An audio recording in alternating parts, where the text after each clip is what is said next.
Hey, Inspired Tribe, how's it going? Welcome to the Inspired Livestream here on the Inspired channel on this beautiful rainy day, at least here in Tennessee. We are excited about a little rain. My name is Jean Nolan. This is my wonderful wife, Kristin Nolan, behind the wise voice behind the camera, and it is Friday, August 13th, Friday the 13th. Woohoo. 2020 WOMW1. And we're healthy, we're wealthy, we're whole, we're free. We're excited that you're here. It's wonderful to see you all. I want to welcome you to the stream and to the live chat. I see Steve is here. Welcome. Steve tuned in from Pennsylvania today. Sandra is here from Canada. Good, wonderful to see you all. And please introduce yourself in the live chat, here in a live chat, and let us know where you're tuning in from. Always wonderful to hear and see that. Also wanted to say, well, this week has been a little different with the schedule. We had one on Monday, and then we're out on a mission. We're back here again in Tennessee on this beautiful Friday to tune into a very beautiful topic today. Something that is close. It's the closest thing to my heart to explore this and talk about this. And it's what all of this work, the whole journey is really about. And in the big scheme of things, it gives us perspective and direction. Hey, John, how's it going? He's from the Lake District, England. Good to see you. Gary is here, also from Nashville, present. Please wake up. A good title. Little Turtle. Love that, too. Christine loves turtles. We go through the woods here, and she always finds and sees turtles and is excited. I mean, I don't know how she does it. She literally see a baby turtle from like a mile away underneath a pile of leaves, but she sees them. So yeah, please let us know where you're tuning in from. Introduce yourself. Hurricane Annie, Forrest J. Burns. Good to see you all. So today's topic is everything is completely different than you think. And before we move and dive into it and talk about it, I would like to invite you to just put your attention to this space in your chest here. This is the solar plexus, or the spiritual heart, if you will. And sometimes, you know, this is a good thing to do any time of the day, but especially when you feel tension or when you are about to go into a conversation, just gently stroke it and or tap it a little bit and open it up. Open up your spiritual heart. And the reason being is this is your perfect filter. Any and every information that comes to you, if you open your spiritual heart, your solar plexus, and if you allow the information to be perceived that way, it filters out anything that doesn't ring true, that doesn't feel true, that you are not aligned with, which is really the most important thing. And our intention is not to push any subject or any information on you. It's simply to provide a perspective. And then for you guys, the Inspired Tribe, to see if this resonates with you or doesn't. So this is how we see this and perceive this. And again, today's topic is everything is completely different than you think. And what does that mean? Going through life, as many of you know, my journey was very much a researching journey, is figuring out how the world works, figuring out how the big world events work and who's behind it, and figuring out, how the monetary system works, figuring out how politics works, and all of those things, and how the power structures work. I was always intrigued because the way they were explained to me just didn't make sense, right? And so I would dive into that and figure out step by step, piece by piece, that things are completely different than I think and thought. But there was something missing for me always. And the really missing piece in all of this, even today, it's not a missing piece anymore, but you can ask yourself this, the why. A simple why, in our view, and I think you will join in on this view, is it could be really, really simple. I mean, we could live harmoniously together and share what we have here, enjoy this beautiful planet, be co-creators, and sometimes just agree to disagree on the fine print, It's like, the broad strokes we usually agree on. We all want to be happy and healthy and whole and free and have abundance and live in abundance. I mean, that's a given. And the fine print, we can sometimes disagree on, and that works too, as long as your actions don't harm me or my family, my property, and vice versa. We should be really good, right? This should be fairly easy, actually. And so I always wondered, what's the why for those who seek to control and manipulate not just people and minds and ideas and perceptions, but reality itself? The question always was, why? What's your end game here? Why do you do that? And there are the simple and sensical answers is, well, money, power, and all of that applies a lot of times. Control, of course, applies a lot of times. I mean, then there's mental sickness, psychopaths. Yes, that applies too. But there seems to be a bigger picture, and this wasn't clear, really, until my personal journey, and I can here speak for Kristin, to her journey, took a very important turn. And I want to say that we both grew up in Austria, which is a predominantly Catholic country, where probably now, especially today, faith isn't really, a part of everyday life anymore. But we would say the cultural imprint is still very much Catholic. And so while my household wasn't religious at all, I would have religion classes in school, go to church, and there was this perception of what and who this being is. God is, it's a punishing God, a God you need to fear, a God you need to obey. Not very much a figure you want to hang out with. I mean, that's not really how God was presented to us. Not someone you want to ask and kind of make yourself small and make sure you don't do something wrong. That's how it was portrayed, but not as a being that is actually loving, giving, caring, and kind of, not even portrayed as the creator of everything, if you will. And so throughout our lives, both Kristin and I want to say, teens and maybe early adult years, we didn't really pay much attention to God. We didn't really pay much attention. It was something that we felt probably, but not really. The word God triggered us, It brought up all those things, and especially in the Catholic realm, there's a lot of horror going on too. But the thing is that as we created our lives together, and as we, explored what we desired in life, what we wanted in life, and whether that's family or spiritual thing or material things, we gathered a lot of knowledge and wisdom on how to do these things. But one thing kind of was missing. And we couldn't tell what it was until we both had separate but then together experiences that simply made us see that there's one relationship that if you don't have it, and we'll get back to the big picture here in a moment, if you don't have it, if you don't cultivate it, if you don't make this actually the one most important relationship in your life, you'll miss out. You'll miss out on the true journey of life. And that's the relationship with God, with the Creator. Now, when we say God, Kristin and I don't talk about a dogmatic how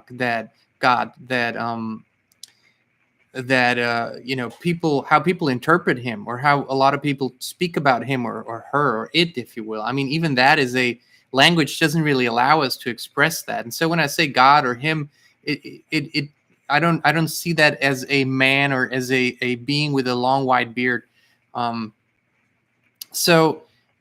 we explored this relationship intimately, personally, in deep states of relaxation, meditation, and prayer, where no one can interfere with that picture, where no one can interfere with the communication. And it became clear to us that in the big scheme of things, what is happening on our planet seems to be on the surface level about control and power and money, and it is. But there's a higher thing going on. There's a spiritual battle going on. And the spiritual battle is between the force, the positive creative force that created all that is, if you will, that created our beautiful surroundings, us, from all that is consciousness, and from a separated dark consciousness, if you will, or dark force that has a very specific plan. And this wasn't aware, I wasn't aware of that.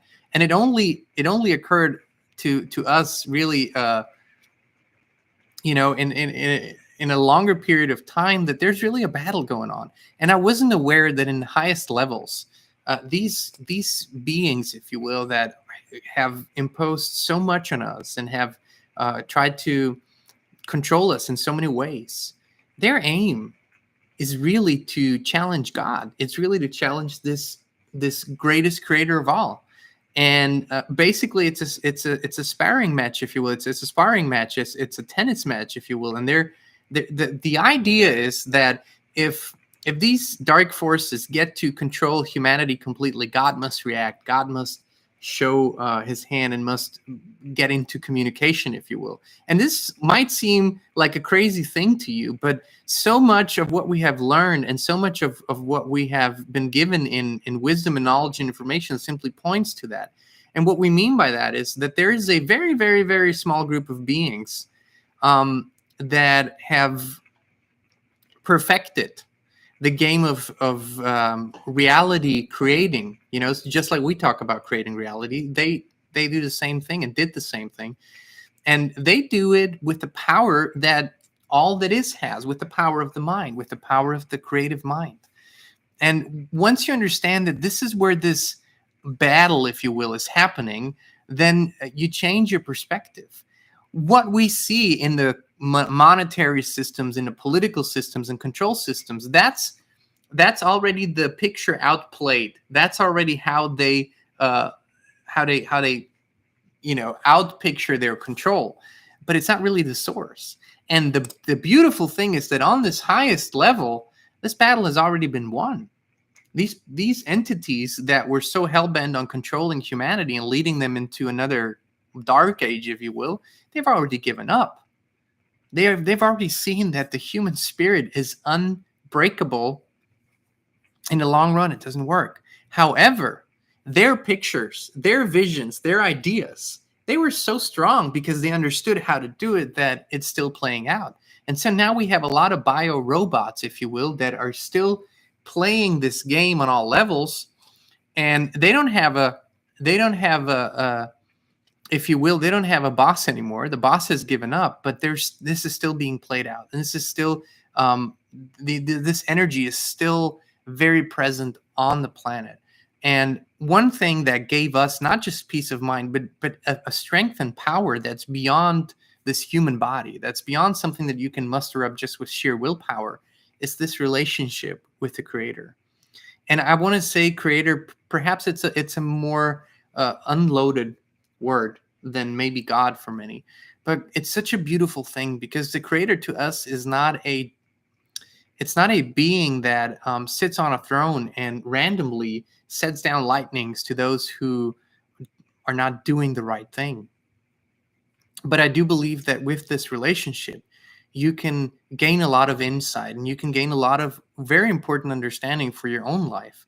And the thing is that never once in a single conversation, never a single time has the Creator ever indicated to me through feelings or images or even words that I should be violent towards others, or that I should be harmful towards others, or that I should in any way destroy something, ever. Never, ever have I heard those words or felt those feelings when I'm really in tune with what I perceive to be the Creator. As a matter of fact, it's always a loving, positive, caring, creative spirit that I get. And that's the main feeling that I always get is whenever I get angry about something or maybe even frustrated or I'm or whatever, disillusioned, things are not moving enough or it's not happening or whatever. And when I go into this deeper realm, into this deeper conversation, I receive this eternal peace. And this eternal peace isn't something that tells me to be passive. It isn't something that tells me to do nothing. It's simply something that reassures me that the greatest power is love, that the greatest creative power in the universe is and always has been love. There's nothing that can be above it. And that love has many expressions, of course, and comes in various shapes and forms. And the greatest love is unconditional. It's the love that I feel and the love that Kristin and I share is very completely unconditional. And the love that, we have with the Creator, even through each other, is like that. And this relationship cannot be replaced by anything. And we have learned over the years so many techniques, so many mind tricks that you can use, that you can learn yourself. I mean, we could even teach you that. You can learn the mind tricks. You can learn all the psychological things that are important, that are part of this creative process, but they're not the source, and they're not the ultimate thing. They are one part of it. And the ultimate to us, for us, I mean, I can only really speak for myself. The ultimate peace comes from this beautiful relationship.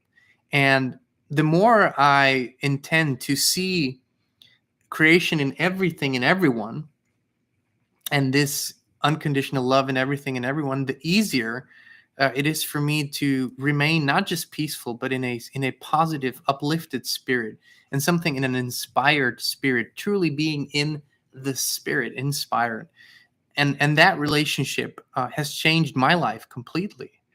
And it wasn't until recently that I even talked about it, or because it was so intimate, and in the beginning so fragile, that if I had talked about it, I was afraid it would be in some way disturbed. It could be in some way uh, lessened. And now it's so strong, and it's so within me that I want to speak about it, not to preach, not to tell you what to do, not to tell you you are wrong and I'm right, but maybe to encourage, inspire you.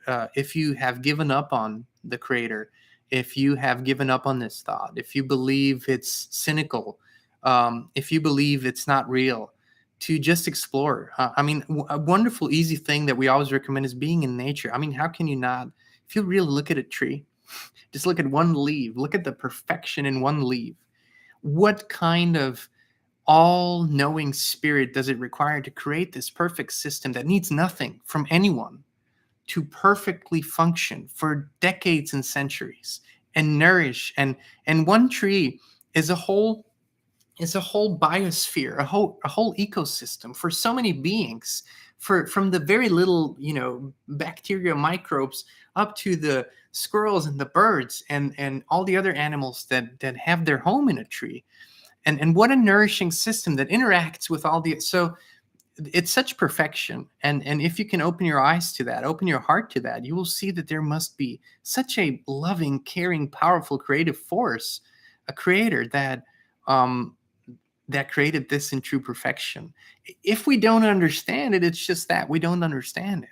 And we go out into this world, and we see what the um, effect is. If a lot of people turn their backs to that, if a lot of people see this as just another resource, something they can use, rather than something that they can be inspired by.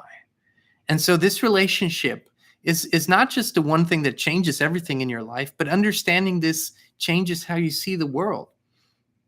And people could say, well, that's just going to turn into another crusade, because you're going to go out and you're going to preach the word of God. No, because who am I to have authority on the word of God? I don't. I really don't. I can't speak for the creator, but I can definitely speak for how I view and observe the creation. And there's this idea that it's wrong for us to so strongly cherish the creation and not the creator. And to me, it's intertwined. How do we view what our parents do? How do we view, if in our human world, if our parents create great wealth and they pass it on to us, what do we do? I mean, we look after that wealth, and we try to preserve it, and we try to increase it, we try to add to it. And that's the creation of our parents. So why shouldn't we look at the creation of the great creator in the same way? And we believe that it is our purpose to, first of all, enjoy the creation, really enjoy, and co-create with the creator, with our thoughts, with the most creative tool that we have, not with some disconnected way of technology manipulating it in that way, but rather waking up to our true creative mind. Because in all of what is going on in the world, it's really this creative force within you that has the biggest effect on anything. Of course, our actions are important, but our actions need to be, or should be, if I may say, inspired by this, inspired by adding to this beautiful creation, by by co-creating together in the same spirit. And how would that look? What would that look like if we aspired to do that? What would it look like? How many actions would we still take that we take today if we asked ourselves, is this the creator speaking, talking, taking action through us? Or is this our ego? Is this maybe a darker force that wants to express itself through us? Those are very intimate questions. And I can't give you the answers to what that is in your life. I can just to me, it's inspiring when I was asked, and still today, when I'm being asked the right questions by someone, then it inspires sometimes a train of thought that lasts for weeks and months. It inspires me because new ways of thinking are being opened, and that's what I would love to do here, is just to inspire you to look at the world around you with new eyes, and see that this game that is happening and unfolding on the planet, and it has very, very radical expressions right now. I mean, depending on where you live, you might feel the effects of this game strongly, or a little in smaller ways, but everyone is seeing it now, that this is playing out, and that it is our duty, almost our sacred duty, to remind ourselves who we are as creators, and where we come from, and how much power we have in that. And so rather than really focusing on the spiritual war, which it is, and let's acknowledge it is, but why don't we focus on our conversations with the creator? And because I believe when you step into a conversation with the creator, when you go into this deeper realms, whether that's by a walk in nature, or, as I said, in meditation, or in prayer, or just sitting at a lake, whatever that is, whatever helps you to do that, listen to what comes through, or what images come through, what you're guided to do. Because we believe now more than ever, we all have a very specific purpose. And my purpose is not yours, and yours is not mine, although I really love and respect your purpose, tremendously. But I also acknowledge that we all have a different purpose, but a common destiny. And that's what I love to focus on. We do have a common destiny. So many of us want the exact same things. And we want for it to be harmonious and peaceful and loving. And in this great time of conflict, in this great time of duality and polarity expressing itself, never did we have a better opportunity to realize that. When something is playing out in front of your eyes and you can see it for what it is, there's no greater chance and opportunity for you to see what you do want and what you don't want.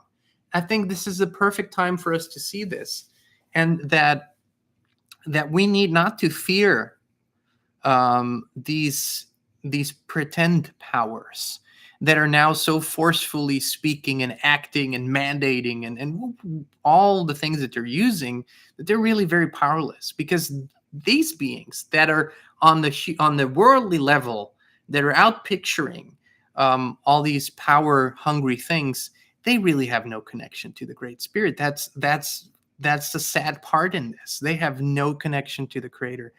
As a matter of fact, they deny and believe the Creator does not exist. We're all just a product of random biology, and a lot of these entities think that way. Or even worse, they actually have joined forces with dark entities that are really about hunger, control, hunger, power, destruction, and all those things. But it's such an opportunity for us to do that, and to step into and the most beautiful way to do that is to actually not create from a realm of reaction, where you're simply reacting to what is happening, but to actually put yourself, imagine that if you have a spark of the Creator within you. I'm not saying you are the Creator. I'm not saying you are all that is God, but I'm saying you have a spark of that Creator within you. You're part of that consciousness. And if you step into this power and ask yourself, what would my vision, just for me and my family, my ideal look like? Never mind what is going on around you. Just allow yourself to go into that vision. How would that be and feel and taste and smell and touch? What would that kind of freedom, what would that kind of abundance, what would that kind of love, that kind of kindness, that kind of harmony feel like? You have the awesome power to imagine that until you become that image, until you become that vision. And so what is playing out now is shocking in many ways, and it is painful in many ways at times. And I'm not ignoring this. I'm seeing it for what it is, and I'm feeling parts of it, shorter periods of time, but I'm feeling it. But really, I see this as a tremendous opportunity to step into our own power and to see who we really are, who we were always meant to be, and that we cannot win this game by playing by the rules of violence and darkness and destruction. And it's a downward spiral. It never works. It leads to mutual destruction. And so when we go out, and I encourage you, when you go out into nature, and if you live in a city, go in a park. I mean, the leaf on a tree, the bark, the roots, it's absolutely fascinating. And think about it. It doesn't need anything from anyone. And it came from a tiny seed or acorn. It came from, and the whole information, just think about it. Think about, same with the human being, of course, but just think about a tiny seed and all the information that plant, the future plant needs, is already stored in that seed. The timing of everything, when it needs to sprout, when it needs to come up, how it needs to absorb water and the nutrients from its surroundings, and how it produces a perfect fruit or a perfect vegetable. I mean, just the perfection in that. It's so awe-inspiring. And we have just lost our way of looking at this and understanding that we are part of this. We're part of this. We have been created in such amazing ways. We're capable of so many beautiful things. And we're today literally competing for, how dumb can the expression of our creativity get with what is happening in the world? How stupid can we be in expressing that? But I want to compete for how beautiful can we create together? How can we cooperate? I've long given up on the idea that we need to compete with each other, that we need to, put each other down and create monopolies for anything. I believe we should co-create. On the internet, this has been expressed in beautiful ways with open source, where multiple people, sometimes people, unknown to each other, create together. We have all these abilities. And when I circle back to everything is really completely different, and you think that's what it means, is that it's really a battle between, are we random biology, where the strongest force amongst this random biology controls the rest, or are we purposeful divine creations and creators? And when we are that, then we have an awesome opportunity and an awesome responsibility to live up to that. And I believe we are that. I believe we're not random biology. I believe we're divinely created. And I believe we should inspire each other and ourselves to live up to that. And that's where it really begins to blossom. And that's where our lives began to blossom. Because Christine and I we live such a wonderful love that has not just withstood but thrived in very challenging times together. We've experienced a lot of great challenges together, but it was that understanding and that relationship with the Creator and with each other and through each other with the Creator that we didn't just survive the challenging times. We actually began our thriving journey in the challenging times. It's like we planted all those seeds in the most challenging times, and we did not give in.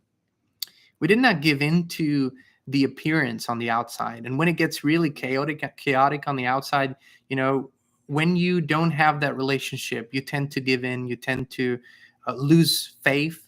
It's the first thing you lose is faith. But then when it comes down to hope and you lose that, it becomes really desperate. And we've now seen that Everything has a divine purpose. You, me, everything is divinely purposeful. And it is our human spirit that either makes this come alive or lets it be dormant. That's up to us humans. There's a beautiful journey, a beautiful story that I just remembered that's being told among the American Indian, among the native tribes. And among the medicine people, they tell the story of how sickness began. And this is a good story of, even with a lot of the tribes that lived very harmoniously in many ways with nature, much more than we do. But even there, they have lost their ways at some point. And there's even, there's even the story that they don't know what exactly happened. They just know that at some point they could not live completely off the earth anymore, and they began to eat animals. And no one really knows what that event was, because before they didn't eat animals, and so they began to eat animals. And the animals were so angry and sad about that they came together for a council, and they decided to each create a sickness within them, that when the humans would eat them, they would get sick and ill. And later, then the people and the animals struck an agreement, which kind of reestablished a circle of life, that they would eat the animals, but later on they would again feed the earth and the animals by burying their bodies, and from their bodies new plants would grow and the circle of life would be completed. But it just goes to show that our losing our way slowly has begun a long time ago, and we want to just remember and encourage each other that we can make the turnaround. We can make the comeback. We can make the comeback to true humanity, true humanness. And it's a one day at a time thing, but we've been living that for many years now. It's a beautiful journey, and we encourage everyone to do that, because when you come with that knowing, when you have that relationship with the Creator, when you listen, life becomes a very purposeful thing. And then even in the midst of a storm, you feel strength, you feel knowing. You're never alone. You're never without purpose. Nothing is without meaning. And that changes everything. And that, think about it. If we come to what is happening on our planet today with that, we can change it like that. We can bring the true human spirit to it. And it heals instantaneously. And we get to actually create something that is not just worthwhile, but that will bring tears of joy into our eyes, and that will bring lasting peace and love into our hearts. That's it. That's where we desire to go.